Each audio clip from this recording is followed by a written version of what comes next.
Hello friends.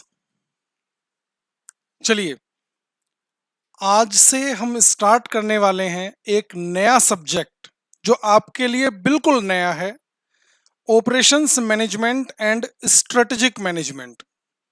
ये subject group to यानी CMA intermediate students की मैं बात कर रहा हूँ। ग्रुप टू पेपर नंबर 9 में आपको पढ़ने के लिए मिलता है। आपके लिए बिल्कुल नया सब्जेक्ट है, इसलिए पहले तो यही समझना होगा कि इस सब्जेक्ट में हमें सीखना क्या है। जो सिलेबस आपने हमारा ये ओएमएसएम का परचेज किया है, इस सिलेबस को कंप्लीट करने के लिए कौन सा चैप्टर पहले करना है, कौन सा चैप्टर बाद में करना है, यानी सीक्वेंस क्या फॉलो करना है, जिससे कि आपको इस पूरे सिलेबस की 100% नॉलेज इजीएस्ट फॉर्मेट में मिल सके। इंस्टीट्यूट के अगर स्टडी मटेरियल की बात करें तो इंस्टीट्यूट का स्टडी मटेरियल जो आपको सिलेबस का कंटेंट बताता है वो बताता है स्टडी नोट वाइज। अच्छा, स्टडी नोट में कोई कॉन्सेप्ट किसी स्टडी नोट में मिलेगा, कोई कॉन्सेप्ट किसी स्टडी नोट में मिलेगा। क्वेश्चंस की बात करें तो क्वेश्चंस भी अनअरेंज्ड फॉर्मेट में कोई भी क्वेश्चन किसी भी स्टडी नोट में उठाकर डाल रखा है इंस्टीट्यूट ने, तो उसे हमने यहाँ पर प्रॉपर अरेंज किया है।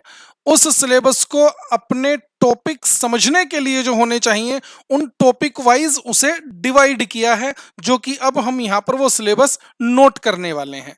चलो इस पेपर की बात करते हैं। तो सबसे पहले तो यानी ये पेपर नंबर क्या है?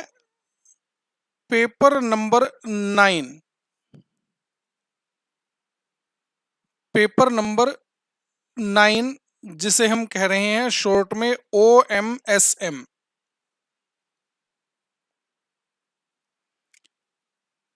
OMSM की वेटेज, सर वेटेज मतलब ये तो हमें पहले ही पता है कि 100 मार्क्स का पेपर है। हाँ बिल्कुल सही, ये आपको पहले ही पता है 100 मार्क्स का पेपर है। लेकिन इसमें OMSM का कंटेंट क्या है ये देखिए।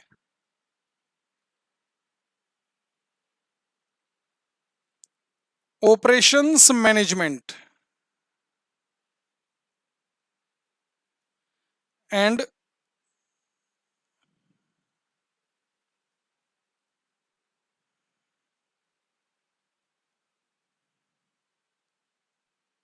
Strategic management.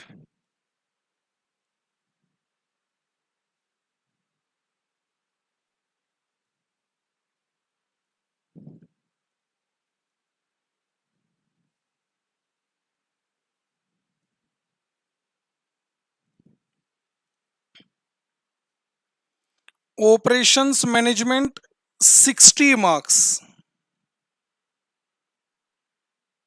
And strategic management 40 marks. Old syllabus यानी सिलेबस 2016 में ऑपरेशन मैनेजमेंट और स्ट्रेटेजिक मैनेजमेंट की वेटेज 70 एंड 30 की थी। अब इन्होंने इंस्टीट्यूट ने सिलेबस 2022 में, हम कौन से सिलेबस की बात कर रहे हैं? सिलेबस 2022। सिलेबस 2022 में ऑपरेशंस मैनेजमेंट की वेटेज को 70 से कम करके 60 मार्क्स पर ले आए हैं और स्ट्रेटेजिक मैनेजमेंट की वेटेज को 30 मार्क्स से बढ़ाकर 40 मार्क्स पर ले आए हैं। इस कंटेंट में हमें पढ़ना क्या है? ये है practical plus theory. Practical portion भी है इसमें, प्रैक्टिकल क्वेश्चंस भी हैं और थ्योरी भी है। ये प्योरली थ्योरेटिकल कॉन्सेप्ट है। फिर भी हम इस थ्योरी को कॉन्सेप्ट वाइज समझते हुए अपने सिलेबस में डिस्कस करेंगे।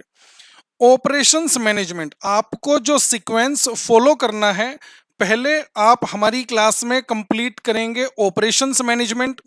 जब ये 60 मार्क्स का सिलेबस कंप्लीट हो जाएगा फिर इसके बाद हम बात करेंगे स्ट्रेटेजिक मैनेजमेंट की। इतनी बात ध्यान रहेगी। सिलेबस में कंटेंट क्या है पहले मैं वो डिस्कस करता हूं, जरा ध्यान देना।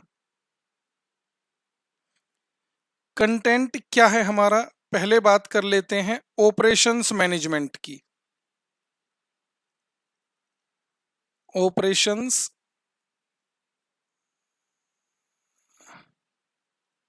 Management.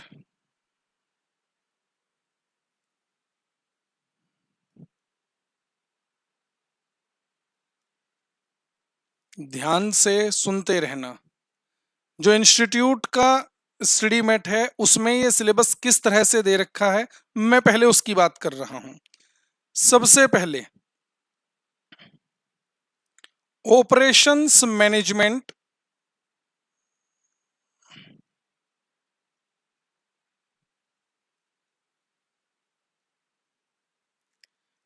Introduction.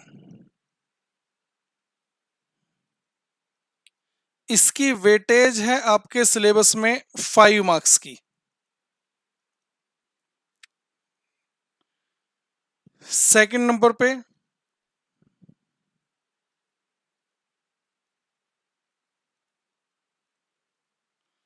Operations planning,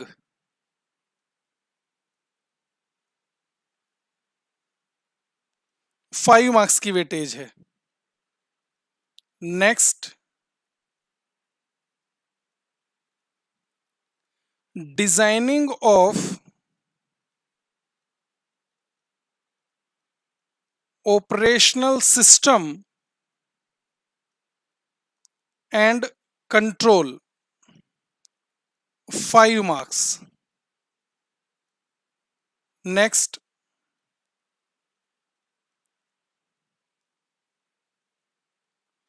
production planning and control. ध्यान से, ये स्टडी नोट की हेडिंग है प्रोडक्शन प्लानिंग एंड कंट्रोल, लेकिन जब आप हमारी बुक में इस चैप्टर की बात करेंगे तो आपको ये टॉपिक वाइज डिवाइड होकर मिलेगा, यानी जिसमें असाइनमेंट अलग चैप्टर मिलेगा ये आपको, क्योंकि बिल्कुल अलग कॉन्सेप्ट है। ट्रांसपोर्टेशन,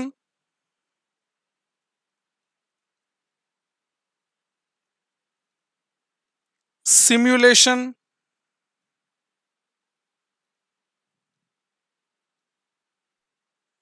लीनियर प्रोग्रामिंग प्रॉब्लम,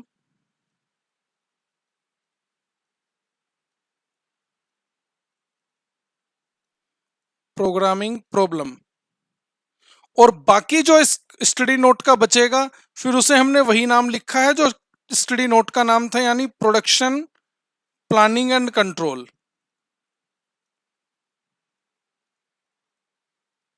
ये ध्यान रखिएगा, यानी आपको इस स्टडी नोट का कंटेंट, ये जो स्टडी नोट हमने यहां पर लिखा है, हमारी बुक में 5 चैप्टर में डिवाइड होकर मिलेगा इस तरह से। और इस स्टडी नोट की जो वेटेज है वो सबसे ज्यादा है, यानी 20 मार्क्स। कितनी वेटेज है? 20 मार्क्स की। चलो आगे लिखिए। नेक्स्ट,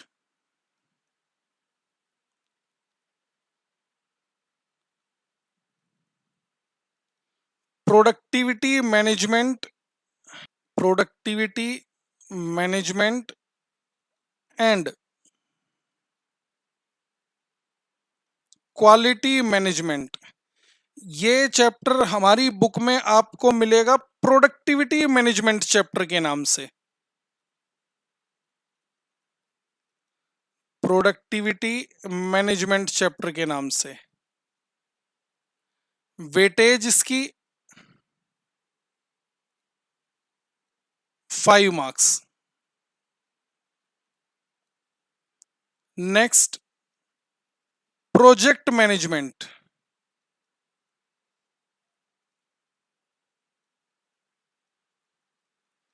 ये हमारी बुक में मिलेगा आपको किस नाम से? नेटवर्किंग के नाम से। नेटवर्किंग, इसकी वेटेज इंस्टीट्यूट ने दी है 15 marks.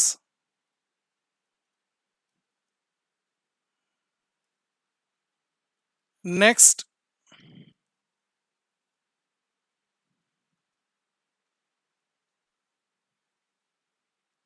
Economics of maintenance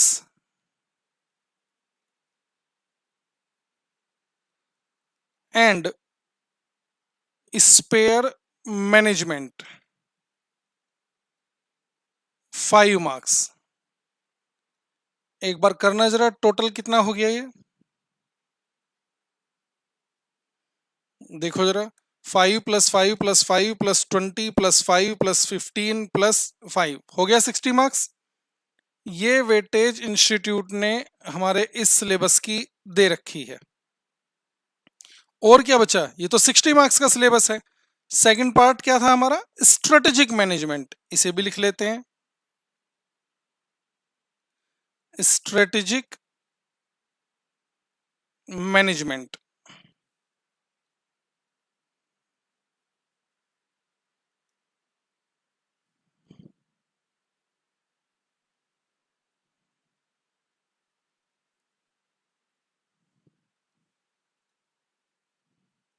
forty marks का सिलेबस है। इसमें क्या है, ये देखिए, स्ट्रेटेजिक मैनेजमेंट। आप लिख रहे हैं ना मेरे साथ साथ में, लिखोगे तभी तो ध्यान रहेगा आपको बाद में पढ़ते समय। 10 मार्क्स, ये क्या है, introduction.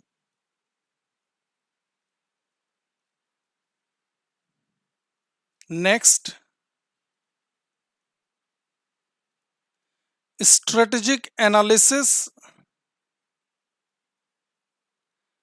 And strategic planning.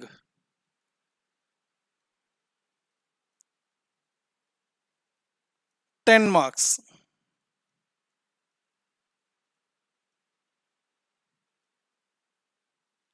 Formulation and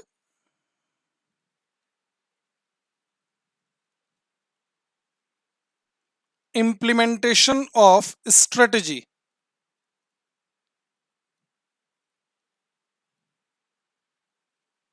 10 marks. And last,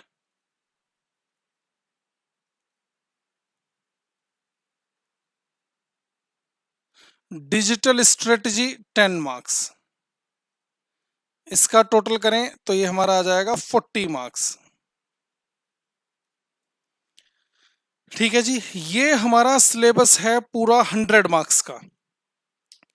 ये सिलेबस मैंने कहा, ये सब्जेक्ट ही आपके लिए बिल्कुल नया सब्जेक्ट है। जिस तरह हर सब्जेक्ट को पढ़ने का एक सीक्वेंस, एक तरीका अलग होता है, उसी तरह इस सब्जेक्ट को पढ़ने का भी तरीका अलग होगा। अच्छा, अलग क्या होगा, यानी हमें पहले ये समझना पड़ेगा कि हमें किस सीक्वेंस में सब्जेक्ट करना है।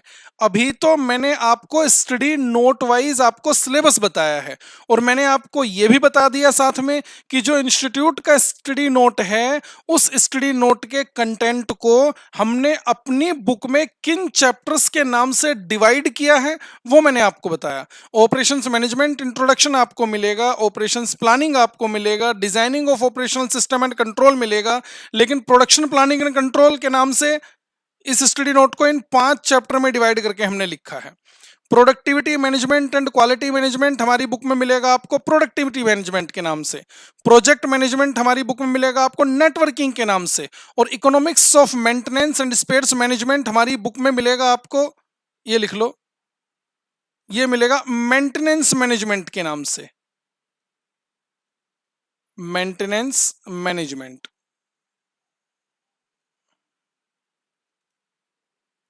ठीक है जी।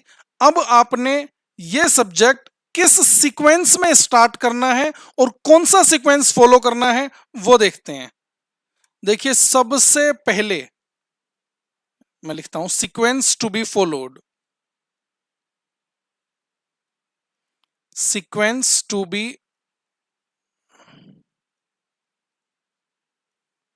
फॉलोड। अब प्रॉब्लम है ना वीडियो लेक्चर्स के साथ, आपने हमारा ये लेक्चर ले लिया तो आपको तो पूरा 100 मार्क्स का सिलेबस एक ही साथ मिल गया, लेकिन आप 100 मार्क्स का एक साथ कैसे करेंगे, आपको तो एक एक चैप्टर करके स्टार्ट करना पड़ेगा ना। कैसे स्टार्ट करेंगे वो मैं लिख रहा हूं यहां पर। सबसे पहले आप पढ़ेंगे असाइनमेंट, सेकंड नंबर पर transportation,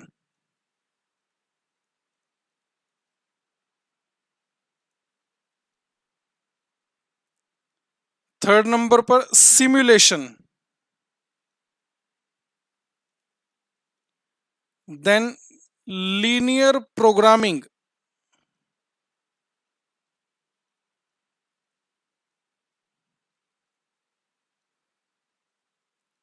production planning and control, production planning and control. Next, networking,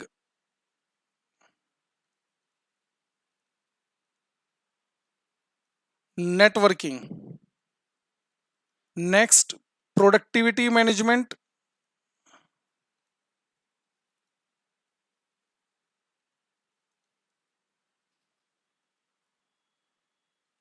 maintenance management,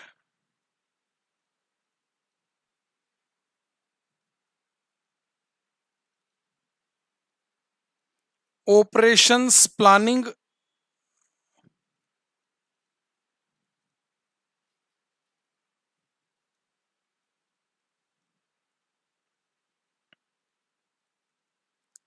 designing of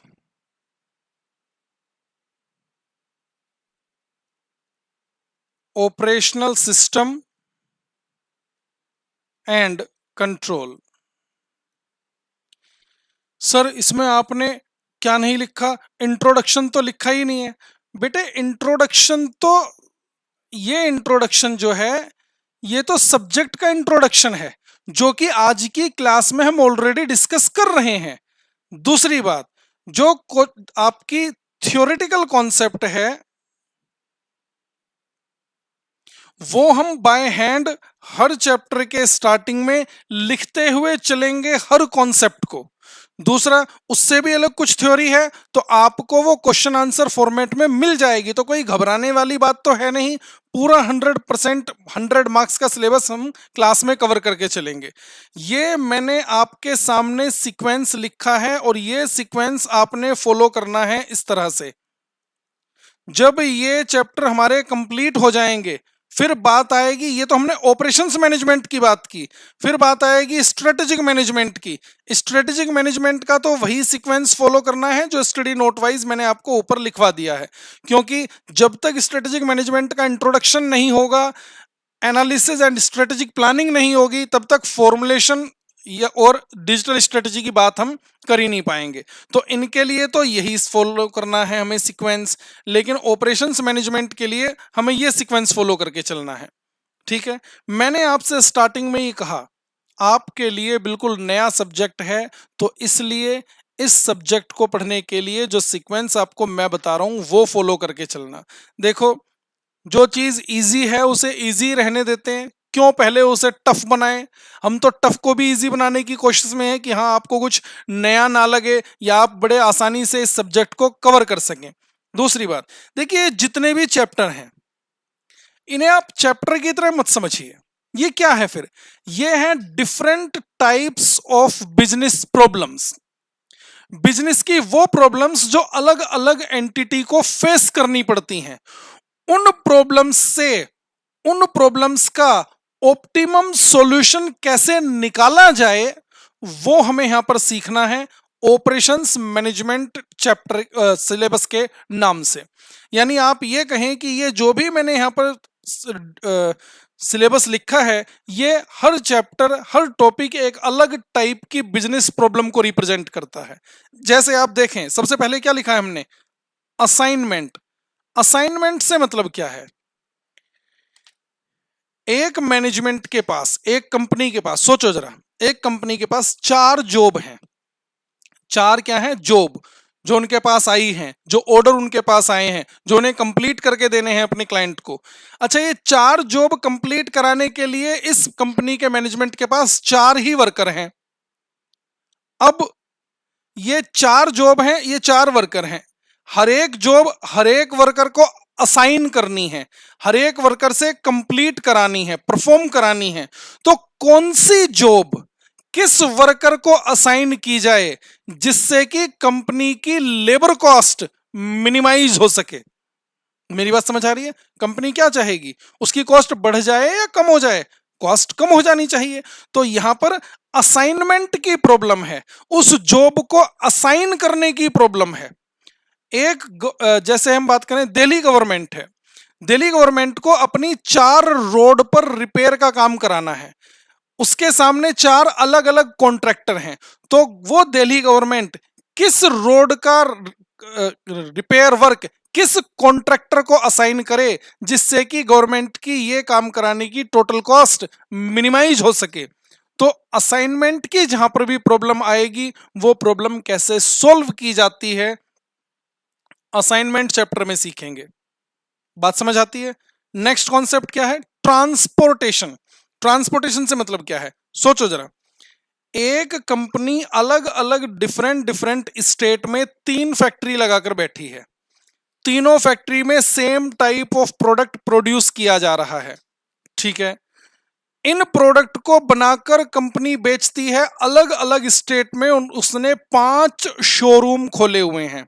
अच्छा, बनता है फैक्ट्री में, बिकेगा शोरूम में, तो फैक्ट्री से पहले शोरूम को ट्रांसपोर्ट भी तो करना पड़ेगा।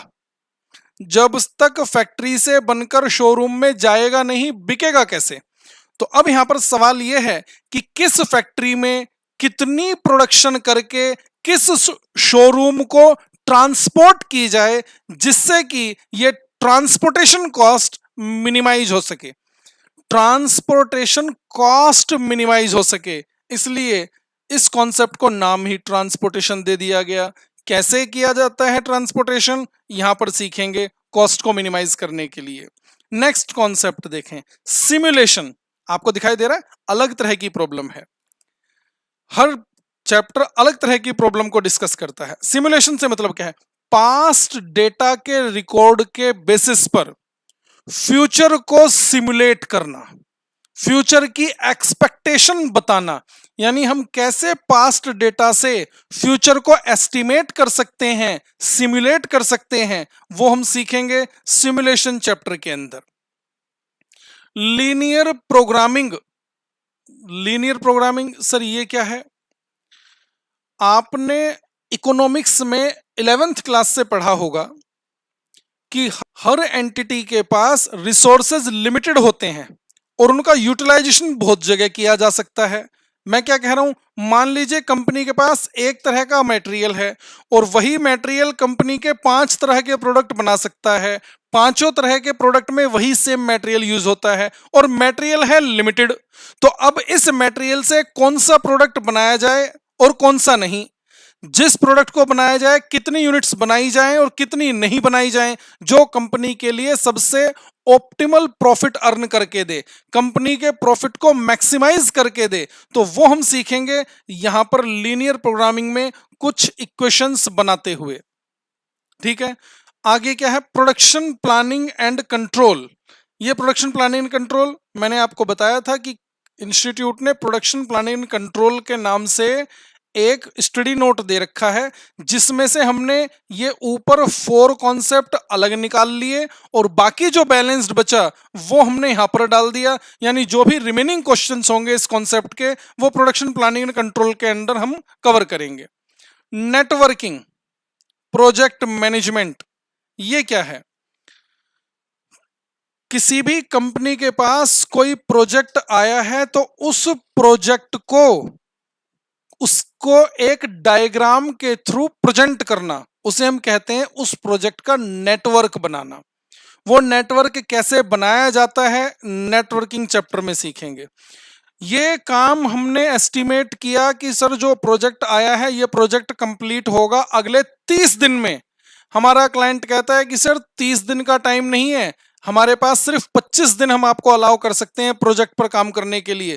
तो अब 30 दिन के काम को 25 दिन में कैसे किया जाए, इस ड्यूरेशन को क्रैश कैसे किया जाए, वो हम सीखेंगे नेटवर्किंग चैप्टर के अंदर। यानी प्रोजेक्ट से रिलेटेड जो भी कॉन्सेप्ट है नेटवर्किंग में कंप्लीट होगा। आगे है प्रोडक्टिविटी मैनेजमेंट। प्रोडक्टिविटी, एक फैक्ट्री में काम करने के लिए जो मटेरियल यूज किया जा रहा है वो है इनपुट, जो प्रोडक्शन बनकर निकल रही है वो है आउटपुट। अब उस मटेरियल की उस प्रोडक्शन में क्या प्रोडक्टिविटी है? लेबर जो फैक्ट्री के अंदर काम कर रहे हैं उसकी प्रोडक्टिविटी उस प्रोडक्शन में कितनी है, यानी प्रोडक्टिविटी कैसे कंप्यूट की जाती है वो हम सीखेंगे प्रोडक्टिविटी मैनेजमेंट के अंदर।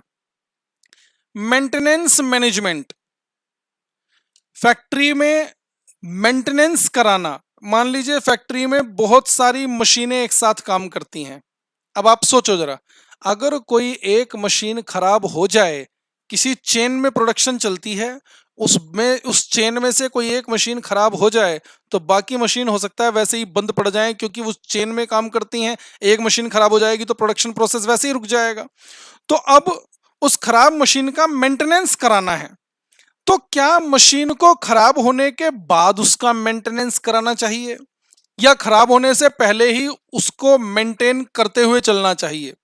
सर, खराब होने से पहले कैसे मशीन ठीक करा सकते हैं? आप बताओ। आप बाइक चलाते हैं, स्कूटर चलाते हैं या फोर व्हीलर चलाते हैं, कार चलाते हैं, क्या ऐसा है कि आप उस बाइक की सर्विस खराब होने के बाद ही शॉप पर लेकर जाकर मैकेनिक से ठीक कराते हो? नहीं ना। हर 2 महीने या हर 1000-2000 किलोमीटर चल जाने के बाद आप ले जाते हो ना उसे मैकेनिक के पास कि भाई साहब इसकी सर्विस कर दो। वो सर्विस क्यों करा रहे हो आप? खराब तो नहीं हुई है वो सर्विस आप कराते ही इसलिए हो कि वो आपकी लॉन्ग टर्म तक चलती रहे और खराब ना हो, यानी खराब होने से रोकने के लिए ही आप उसको पहले से सर्विस कराकर चल रहे हो। जब खराब होने से पहले ही सर्विस कराई जाती है तो इसे हम नाम देते हैं प्रिवेंटिव मेंटेनेंस। और प्रिवेंटिव नाम से ही समझो, खराब होने से प्रिवेंट करने के लिए नाम दिया गया प्रिवेंटिव मेंटेनेंस। अगर बंद पड़ गई, खराब हो गई, तो उसे नाम दिया जाता है अब ठीक कराने को ब्रेक डाउन मेंटेनेंस। सर, खराब होने के बाद ठीक करा रहे हैं तो ये क्या है? ये ब्रेक डाउन मेंटेनेंस हुआ। ये बात ध्यान रहेगी। प्रिवेंटिव मेंटेनेंस कराएं या ब्रेक डाउन मेंटेनेंस कराएं, वो डिसीजन कैसे लिया जाएगा मेंटेनेंस मैनेजमेंट चैप्टर के अंदर हम सीखेंगे। और आप खुद समझदार हैं, सोच सकते हैं, सर अगर खराब हो जाएगी तो प्रोडक्शन ही बंद हो जाएगी, जबकि प्रिवेंटिव मेंटेनेंस, अगर प्रिवेंटिव मेंटेनेंस कंपनी कराएगी तो क्या वर्किंग डे वाले दिन कराएगी या छुट्टी वाले दिन कराएगी? जिस दिन वर्कर नहीं आएंगे, छुट्टी होगी फैक्ट्री की, प्रिवेंटिव मेंटेनेंस तो तभी करा लेंगे। आप भी अपनी बाइक की सर्विस, कार की सर्विस कब कराते हो? जिस दिन आपकी छुट्टी होती है, यानी संडे वाले दिन। चलो आगे देखो, ऑपरेशंस प्लानिंग। इसमें तो हमें बहुत सारे तरह के कॉन्सेप्ट डिस्कस करने हैं। इसको तो मैं आपको शॉर्ट में बता ही नहीं सकता कि कितने सारे कॉन्सेप्ट हम यहाँ पर डिस्कस करेंगे। डिमांड फोरकास्टिंग, फैसिलिटी लेआउट, बहुत सारी चीजें हम यहाँ पर डिस्कस करनी है। Designing of operational system and control, ये क्या है? यहाँ पर हम बात करेंगे प्रोडक्ट डिजाइन की, यहाँ पर हम बात करेंगे डिजाइन थिंकिंग की, यहाँ पर हम बात करेंगे प्रोडक्ट लाइफ साइकिल की। जब चैप्टर स्टार्ट करेंगे तब आपको ये सारी चीजें डिटेल में समझ आएंगी। मैंने अभी कुछ भी नहीं किया, मैंने आपको सिर्फ ऑपरेशंस मैनेजमेंट सिलेबस के अंदर जो टॉपिक्स हैं वो किस सीक्वेंस में पढ़ने हैं वो डिस्कस किया, किस चैप्टर के अंदर हमें क्या सीखने को मिलेगा वो डिस्कस किया। इसके बाद हम आएंगे स्ट्रेटेजिक मैनेजमेंट पर, उसका सीक्वेंस क्या रखना है वो मैं आपको पहले ही बता चुका हूं। वो यही सीक्वेंस फॉलो करना है जिस सीक्वेंस में मैंने यहां पर सिलेबस आपको नोट डाउन करा दिया है। अच्छा, देखिए इस सिलेबस की एक खास बात है। वो खास बात क्या है? जैसे मैंने आपसे असाइनमेंट टॉपिक के अंदर कहा कि हम यहां पर सीखेंगे कि कौन सी जॉब किस वर्कर को असाइन करें, तो अब कैसे वो असाइनमेंट प्रोसीजर अप्लाई किया जाता है मैं आपको लिखवाना स्टार्ट करूंगा। यानी कुछ स्टेप्स लिखवाऊंगा मैं आपको यहाँ पर कि पहले ये स्टेप लगाना, इसके बाद ये स्टेप लगाना, इसके बाद स्टेप नंबर 3 लगाना, इसके बाद स्टेप नंबर 4 लगाना, और आपका असाइनमेंट हो जाएगा। आप यानी फाइनल डिसीजन पर पहुंच जाएंगे कि हाँ सर, ये जॉब इस वर्कर को असाइन कर दो, ये जॉब इसको असाइन कर दो, ये जॉब इसको असाइन कर दो, और ये जॉब इसको असाइन कर दो। अब आपके माइंड में क्वेश्चन चलेगा। क्वेश्चन क्या चलेगा कि सर ये जो स्टेप 1, स्टेप 2, स्टेप 3, स्टेप 4 हैं, ये कहां से आए हैं? ये हमारा इंस्टीट्यूट बताता है। अच्छा, इंस्टीट्यूट बताता है मतलब सर ये स्टेप कैसे बनाए गए हैं? इसीलिए हमारे सब्जेक्ट का नाम है ऑपरेशंस मैनेजमेंट। ध्यान से सुनना, मैं आपसे कहूंगा कि इसे इसमें प्लस कर दो, इसे इसमें से माइनस कर दो जब स्टेप्स लिखवाऊंगा। तो जब मैं कहूंगा इसे इसमें से माइनस कर दो, आपका माइंड कहेगा कि सर प्लस क्यों नहीं कर रहे, माइनस क्यों कर रहे हो? मल्टीप्लाई क्यों नहीं कर रहे, माइनस क्यों कर रहे हो, या कुछ और क्यों नहीं कर रहे? जो भी क्वेश्चन आपके माइंड में चल रहा है ना, वो क्वेश्चन ऑलरेडी ट्राई करके देखा जा चुका है। सर जो हम सोच रहे हैं वो ऑलरेडी ट्राई करके देख चुके हैं, बिल्कुल सही बात है। आप अगर ये कह रहे हैं कि सर माइनस की जगह प्लस क्यों नहीं करते, तो वो सब स्टेप्स लगाकर देखे जा चुके हैं। यानी हर ऑप्शन को ट्राई करके देखने के बाद ही आज हम इस डिसीजन पर पहुंच पाए हैं कि हाँ माइनस कीजिए या इसे इसमें प्लस कीजिए, ये स्टेप लगाइए, तब आप अपने ऑप्टिमम सॉल्यूशन पर पहुंचेंगे। जैसे आप फॉर एग्जांपल टैली में काम करते हैं, सॉफ्टवेयर है टैली, अकाउंटिंग सॉफ्टवेयर, उसमें बहुत सारे ऑप्शन आपको दिए गए जाते हैं कि अगर रिसीट की एंट्री डालनी है तो F4 प्रेस करना, पेमेंट की एंट्री डालनी है तो F5 प्रेस करना, है ना। तो आप उस टैली में काम करना सीख जाते हैं।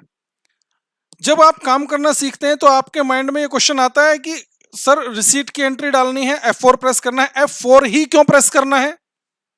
अब ये तो जिन्होंने वो सिस्टम, वो सॉफ्टवेयर डेवलप किया है, उनकी थिंकिंग है कि F4 से रिसीट की एंट्री, या आप ये कहेंगे कि नहीं हम तो किसी और बटन को प्रेस करके रिसीट की एंट्री डालना चाहते हैं, कैसे करोगे? सेम उसी तरह, सेम उसी तरह यहां पर जो स्टेप्स आपको दिए गए हैं इस सब्जेक्ट के अंदर, वो steps as it is follow करने से ही हम अपने ऑप्टिमम सॉल्यूशन पर पहुंचेंगे। आपका माइंड कहेगा कि सर ऐसा ही क्यों कर रहे हैं, कुछ और क्यों नहीं करते? तो ये जब स्टेप बनाए गए थे तो जो आपके माइंड में चल रहा है वो कुछ और करके भी देखा जा चुका है। आज जब 100% वो स्टेप्स पर हम पहुंच चुके हैं कि हाँ ये स्टेप्स फॉलो करके फाइनल सॉल्यूशन आ सकता है, वो स्टेप्स हमारे सिलेबस में दे रखे हैं। उन स्टेप्स को कैसे अप्लाई किया जाता है वो हम इस हर चैप्टर में सीखते हुए जाएंगे। ध्यान रहेगी ये बात। तो चलो आज की क्लास में सिर्फ हम इस सब्जेक्ट का इंट्रोडक्शन करने के लिए ही मिले थे। अब हम नेक्स्ट क्लास से डिटेल में ये सिलेबस अपना स्टार्ट करेंगे, और मैंने आपसे बताया अब आप नेक्स्ट क्लास स्टार्ट करेंगे कहां से? असाइनमेंट से, असाइनमेंट लेक्चर 1। हाँ जी, यहां तक बात समझ आ गई आपको? देखिए एक मोस्ट इंपोर्टेंट चीज जो मैं आपसे डिस्कस कर रहा हूं, ध्यान से सुनना। मैंने आपको स्टडी नोट वाइज इंस्टीट्यूट ने हर स्टडी नोट की जो वेटेज दी है आपके साथ मैंने डिस्कस कर ली है, लेकिन आप इस वेटेज को इतनी इंपॉर्टेंस मत देना। सर ये क्या कह रहे हो आप, मतलब वेटेज को इंपॉर्टेंस नहीं देंगे तो स्मार्ट स्टडी कैसे करेंगे? देखिए मैं आपको बताता हूं। अगर इंस्टीट्यूट, देखिए इंस्टीट्यूट कैसे गेम खेलता है वो बताता हूं मैं आपको। मान लीजिए एक चैप्टर है, चैप्टर ये है चैप्टर 1 और इधर है चैप्टर 2। इंस्टीट्यूट ने वेटेज दे रखी है इसकी 10 मार्क्स की और इसकी 5 मार्क्स की। अब इंस्टीट्यूट चाहता है क्या कि इंस्टीट्यूट इसी चैप्टर से 10 मार्क्स का क्वेश्चन पूछे। जब वेटेज ही 5 मार्क्स की दे रखी है तो 10 मार्क्स का क्वेश्चन अब पूछेगा कैसे? तो इंस्टीट्यूट पता है क्या करेगा? क्वेश्चन इसी चैप्टर का 10 मार्क्स का पूछ लेगा और इसी क्वेश्चन में इस चैप्टर की एक रिक्वायरमेंट ऐड कर देगा। अब पता लगाते रहो कि चैप्टर, ये क्वेश्चन इस चैप्टर का है या इस चैप्टर का है। आप मेरी बात समझ रहे हैं मैं क्या कह रहा हूं? जिस चैप्टर की वेटेज 5 मार्क्स दे रखी है, अगर इंस्टीट्यूट उस चैप्टर से 10 मार्क्स का क्वेश्चन पूछना चाहे तो 10 मार्क्स का क्वेश्चन पूछेगा, उसमें एक रिक्वायरमेंट चैप्टर 1 की यहां पर ही डाल देगा। अब बताओ इस क्वेश्चन को आप इस चैप्टर का कहोगे या इस चैप्टर का? इसलिए मैं हमेशा अपने स्टूडेंट्स को यही कहता हूं, 100 मार्क्स का पेपर है ये गारंटी मानकर चलो।